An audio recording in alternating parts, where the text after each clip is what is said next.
This 60-minute English transmission is on the air up tonight, Friday, the 5th of October, 2012, from 23 hours till midnight Damascus local time. That's from 20 till 21 hours Greenwich Mean Time. This is Damascus Radio Now. Stay tuned for the news.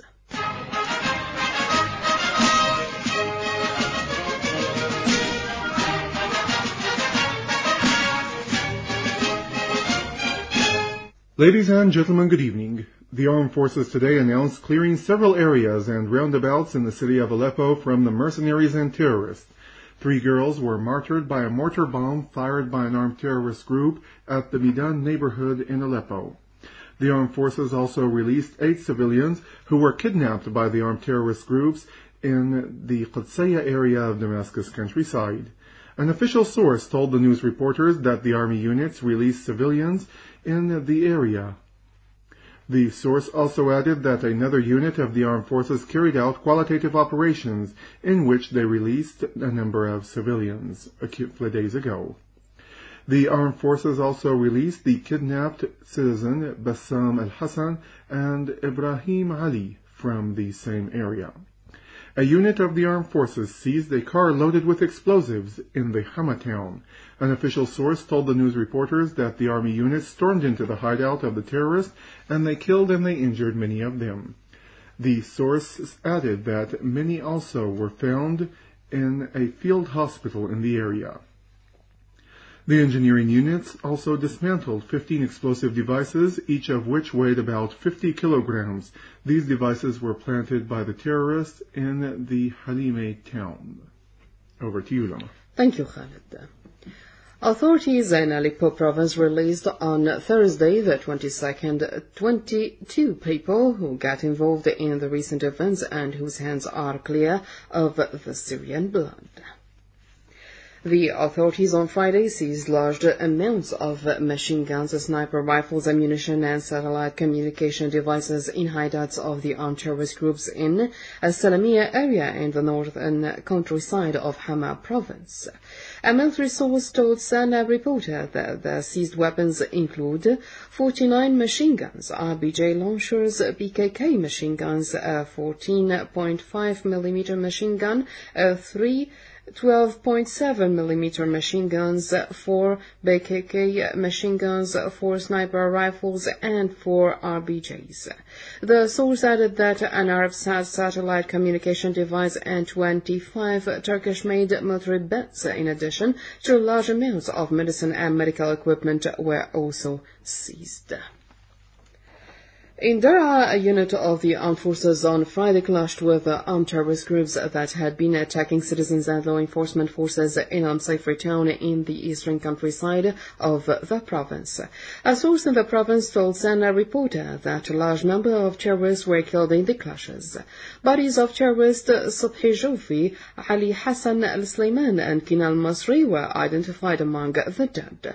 The source added that a leader of an armed terrorist group in the area who is nicknamed Al-Bayoumi was injured in the clashes. Back to you, Khalid. Thank you, Lama. The Foreign and Expatriates Ministry addressed 2 identical letters to the Security Council President and the Secretary General of the United Nations about the terrorist bombings that rocked the city of Aleppo on Wednesday.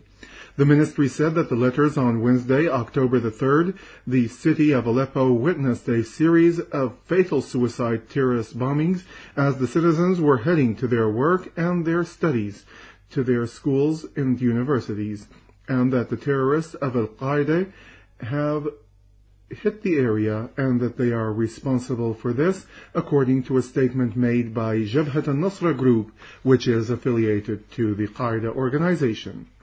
The ministry added that the first bombing hit at around 7:50 in the morning at the Sadal al-Jabri Square, and then two suicide bombers blew up their booby-trapped vans that were loaded with large amounts of explosives that exceeded 1,000 kilograms each. The ministry said that the second bomb hit around 8:17 a.m. in front of the governorate's headquarters, or in front of the city hall, where the suicide bomber detonated a booby-trapped sham car loaded with more than 500 kilograms of explosives, and at the same time, 2 mortar shells fell near the municipal palace building.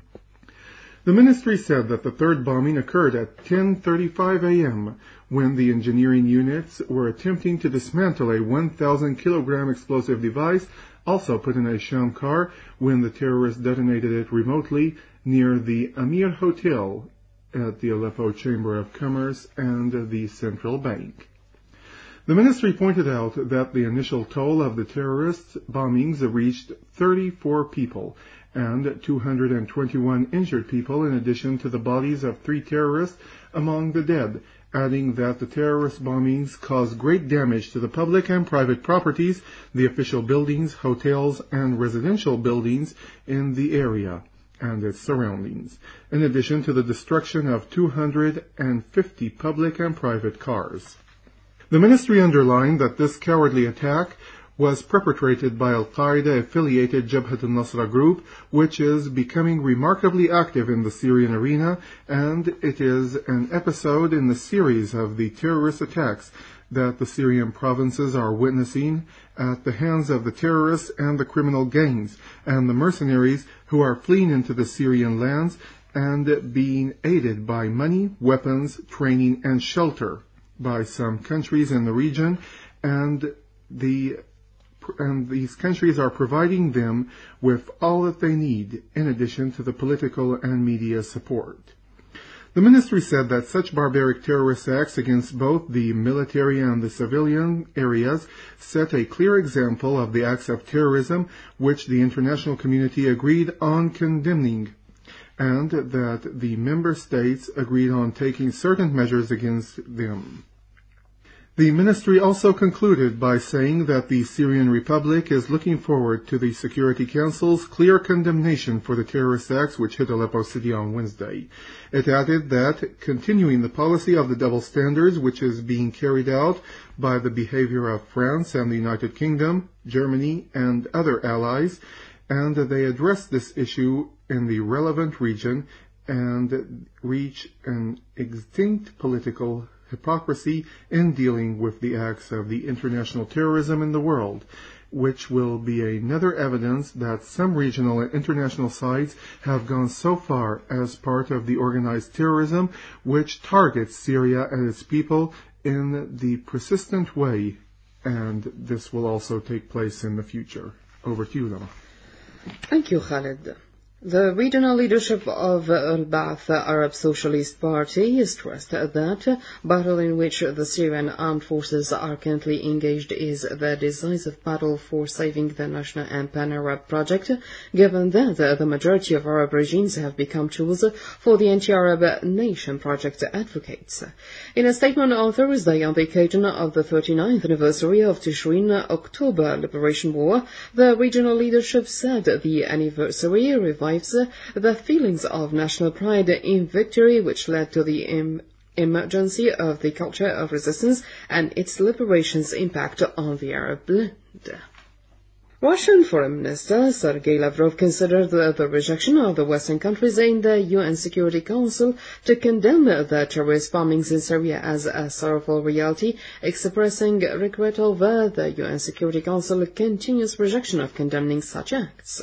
In a press conference on Thursday regarding the outcomes of his talks with his Pakistani counterpart, Hina Rabin Khar, Lavrov commented on the terrorist bombings in Aleppo, "I cannot help but remember the sorrowful events that for several months went our Western colleagues in the UN Security Council have rejected to condemn the terrorist acts in Syria." He added that the UN Security Council had always condemned the big terrorist attacks in a remark that nothing justified terrorism, stressing that the Western countries' refrain from condemnation is a worrying sign. For her part, the Pakistani minister said that Islamabad and Moscow have convergent viewpoints about many issues, including Syria, pointing out that Pakistan considers Russia as guarantor of regional and international security.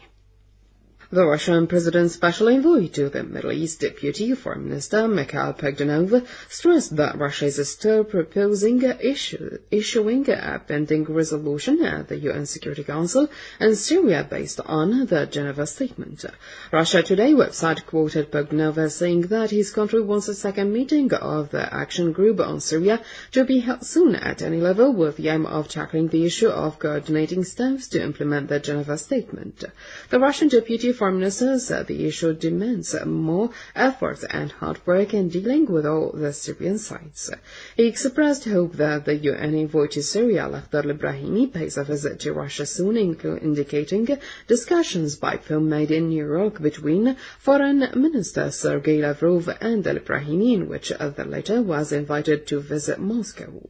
Answering a question on whether the visit is going to take place in October, Bogdanov said, "Time is very important and we believe that faster to take political and diplomatic steps in this direction, the more able to halt bloodshed in Syria quickly."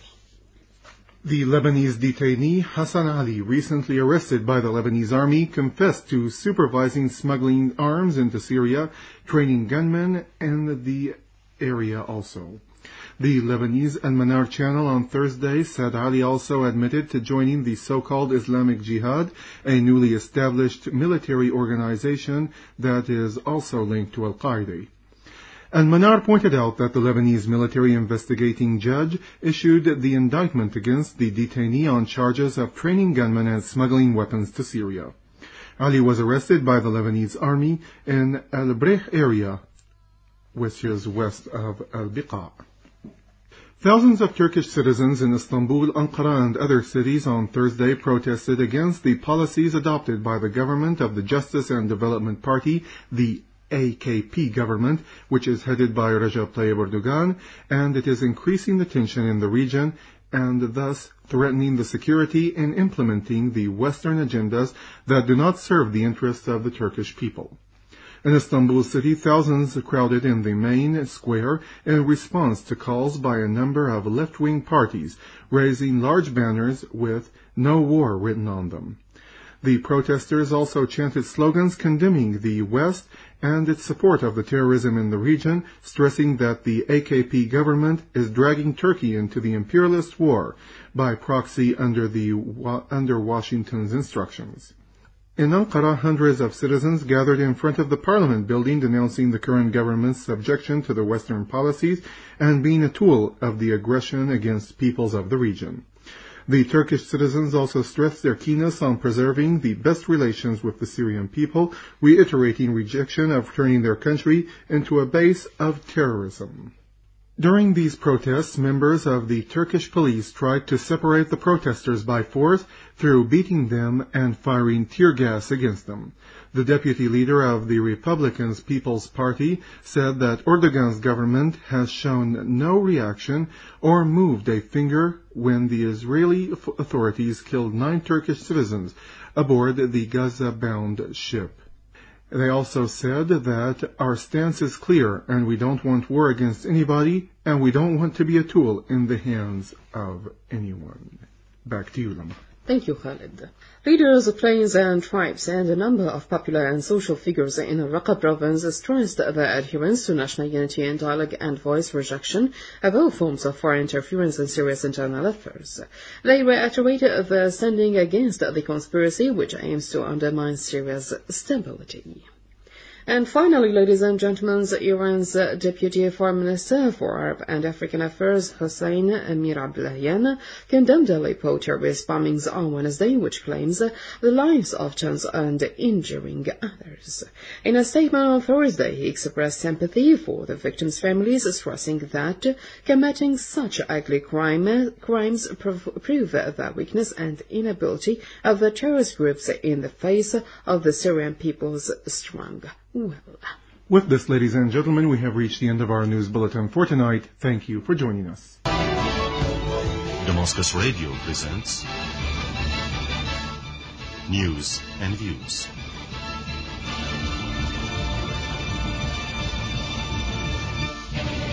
Ladies and gentlemen, good evening. For over 19 months, the evil campaign against Syria has never stopped as Syria's enemies are trying now to carry out their conspiracy through the UN People's Assembly's gate, sometimes through the options of military intervention or the establishing the so-called no-fly zones, and at other times by calling for oppressive economic sanctions. Along with this vicious political, diplomatic, and media war against Syria, the acts of terrorism and killing continue at the hands of the criminals and mercenaries who are still being armed, financed, and trained by the oil protectorates and backward regimes who ironically shed tears at the UN General Assembly for the Syrian blood. There is a satanic alliance between those so-called Arab regimes and the superpowers which have a black colonial history, and this should not come as a surprise, as those colonial superpowers are the ones who are protecting the thrones and palaces of those Gulf regimes. This same alliance is now trying to ruin Syria the way it tried before to crush all resistance movements from Gaza to South Lebanon, with the aim of reaching all states and powers that support resistance. To the fore is Syria and Iran, as the war in Syria is part of this war against the line resisting and standing against the U.S. Zionist project in the region. It is no surprise, therefore, to see at Doha and Riyadh rulers getting fully involved in this dirty war against Syria, as they stood before with Israel trying to crush the Lebanese resistance during the July war.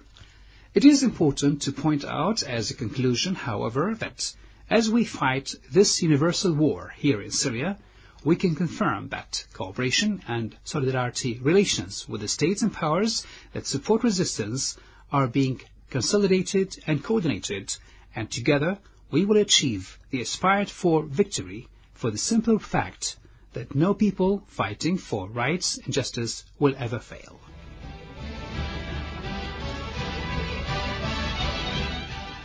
That was News and Views from Damascus Radio.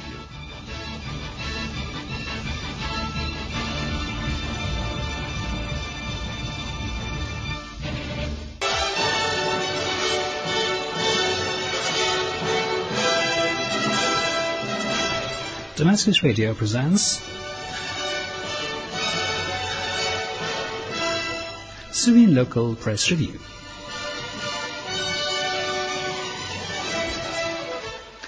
Ladies and gentlemen, good evening.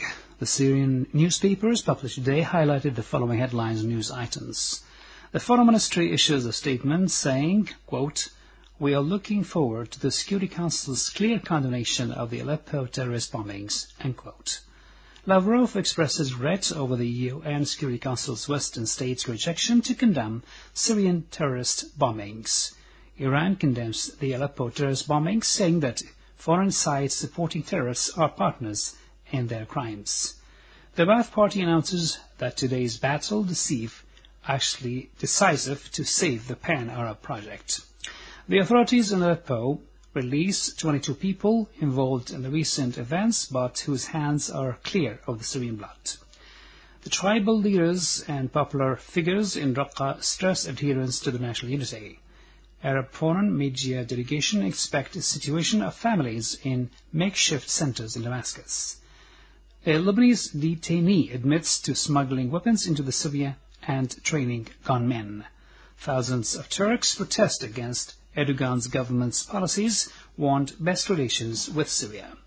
The People's Assembly suspends the memberships of Ikhlas Badawi and Ali El-Bash over conspiring against the homeland. And an electronic newspaper in the English Syria Times will be launched on Saturday. In its editorial, a thorough newspaper referred to the statement that was issued by the Ba'ath Arab Socialist Party on the anniversary and the 39th anniversary of the October Revolution, saying, the regional leadership said the anniversary revives the feelings of national pride and victory, which led to the emergence of the culture of resistance and its liberation impact on the Arab homeland. The statement said, our armed forces battle today against the enemy, which, along with its tools, have become inside our homeland, is the battle of saving Syria, which has always been the landmark in the region's history and geography. It added that millions of honest people in the world realize that what is taking place in Syria is a decisive battle between an international oppressive and polar system and a more just and balanced new universal system. The regional leadership expressed the Ba'ath Socialist Party's congratulations to the Syrian people on this glorious occasion, reiterating the party's stand with the Syrians and the ongoing battle on which the destiny of the homeland's future depends. The paper highlighted that the theory of the ideologized army consolidated by President Bashar al-Assad was proved effective and necessary, noting that what is meant of ideology here is that of the national and pan-Arab ideology, which is committed to the issues of people in the Syrian homeland and in the countries of the Arab world, expressing the Ba'ath Socialist Party's pride in adhering to this ideology since its foundation. The paper concluded saying that the real leadership salutes the heroes of the Syrian Arab Army on the anniversary of the October Liberation War, which it said actually boosts confidence in victory and reveals the importance of unity between the people, the army, the state, and the political leadership in Syria. Ladies and gentlemen, good evening, and welcome to a new episode of our weekly program, Selected Readings.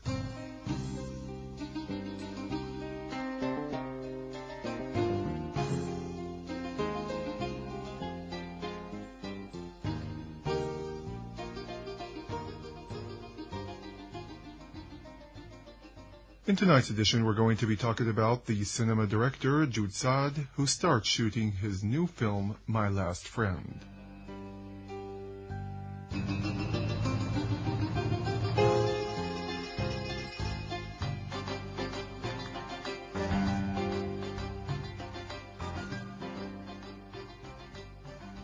The scenes of the film, My Last Friend, revolve around the story of the suicide of a medical doctor. A friend of his reveals the secrets after many years behind the doctor's death.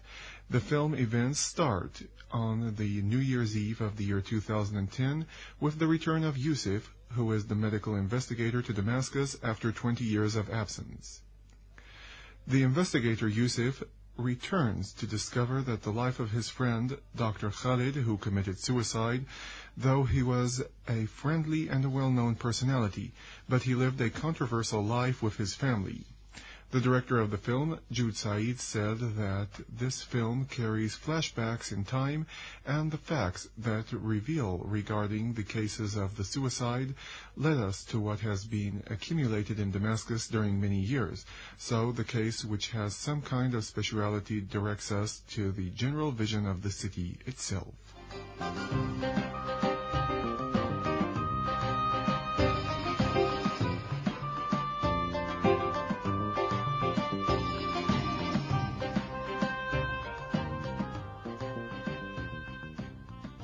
The film director Said says that the scenes of the film, My Last Friend, are going to focus on an old Damascus lane, which is called El Diwaniyeh. Meanwhile, there are some scenes which are going to be filmed in the city of Latakia and other places, as the shooting is expected to last for 2 months.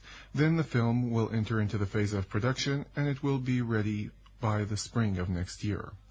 The film director also says that the film has not suffered any pressures of censorship, and it was approved without any objections or any modifications, and it is going to say what it wants. The well-known actor, Fadi Sbeh, who takes part in the film, says that this film, My Last Friend, is considered an important cinematic experience as it cherishes the sound and the real through the text, and it expresses a lot of our social problems and values. Sbeh added that his participation in the film is very important for enriching this cinematic experience, particularly because it came after his work of the film The Love, or The Lover, which was directed by the well-known director Abdulatif Abdelhamid.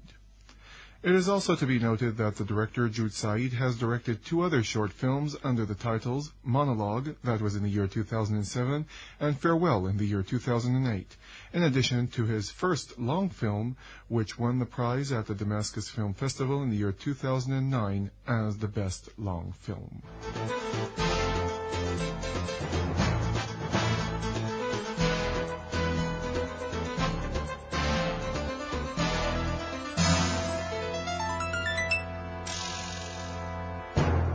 With this, ladies and gentlemen, we have come to the end of our episode for tonight. Till next week with a new episode of our weekly program, Selected Readings, we wish you all the best from Damascus Radio, and good night. Head of the UN Envoy's office in Syria, Mukhtar Lamani, on Sunday stressed continuing communications with all Syrian sides with the aim of ending the crisis as soon as possible.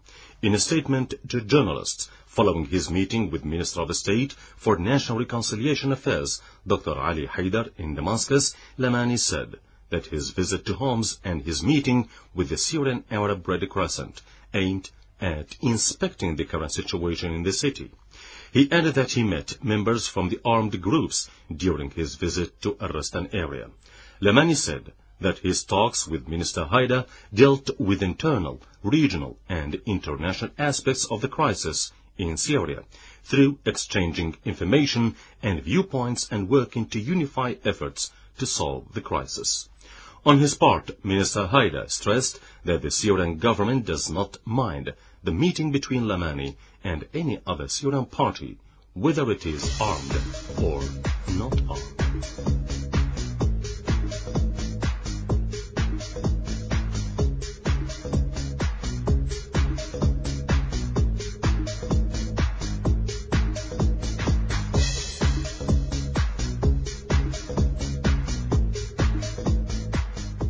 Minister of Health Saad al-Naif said that the government has allocated 7,700 job opportunities to the ministry that would cover a big part of the health sector's institutions.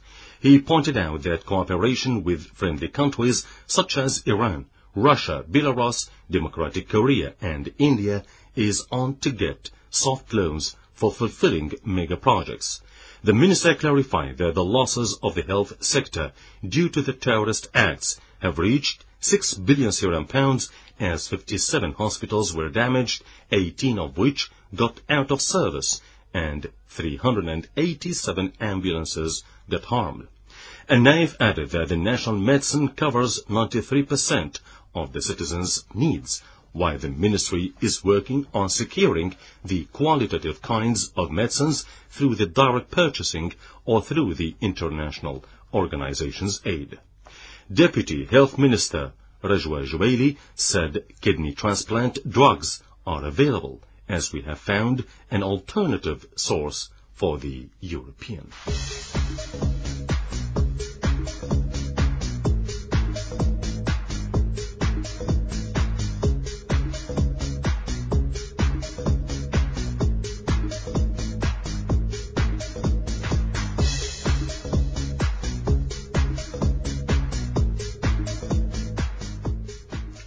Foreign and Expatriates Minister Walid al-Muallim affirmed that the key to make the mission of UN envoy to Syria, Lakhdar Ibrahimi, a success lies in having Syria's neighboring countries, other countries, and the West seize their support and harboring of terrorists, warning that the US and all those who support terrorism are bound to get a taste of its poison.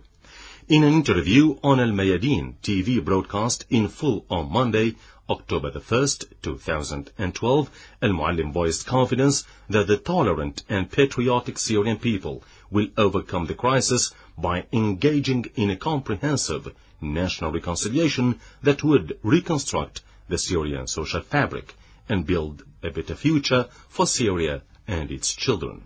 The minister pointed out that the positions of countries which are labeled by Syria to be as sides in the conspiracy against it have not changed based on what he witnessed during the meetings of the United Nations General Assembly, noting that there were other grey positions that have now shifted to supporting Syria, demanding ending violence and finding a political, peaceful solution to the situation in Syria through comprehensive national dialogue. On the calls of the Arab League Secretary-General Nabil al-Arabi for implementing Chapter 7 of the UN Security Council against Syria, Al-Muallim said, the reason for his obsession with Chapter 7 could be his jealousy of his predecessor and his work in Libya.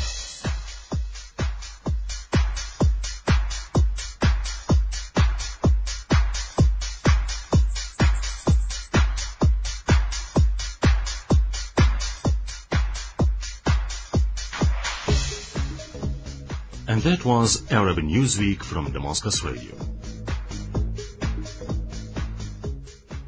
You are still tuned to Damascus Radio, ladies and gentlemen. Before signing off, here is a quick look at our news summary. The Syrian Arab Army goes into the city of Aleppo and it cleans many areas from terrorists. The Syrian Army also frees 8 hostages from the Qudsiya area. The Ba'ath Arab Socialist Party announced that today's battle is decisive to save the Pan-Arab project.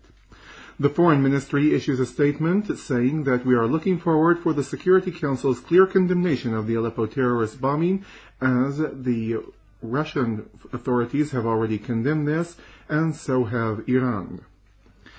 The authorities in Aleppo province released 22 people who got involved in the recent events and who did not kill any Syrians. The tribal leaders meet in Al-Raqqa and they affirm their adherence to the national unity. The Arab media delegation inspects the institute and the situation of the families in the homeless centers in Damascus. A Lebanese detainee admits to smuggling weapons into Syria, and thousands of Turkish protesters gather in protest against Erdogan's government's policies and being a tool in the hand of the West. With this news summary, we come to the end of our English transmission for tonight from Damascus Radio. Please join us again at the same time on the same frequency. Till then, we wish you all the best and a very good night.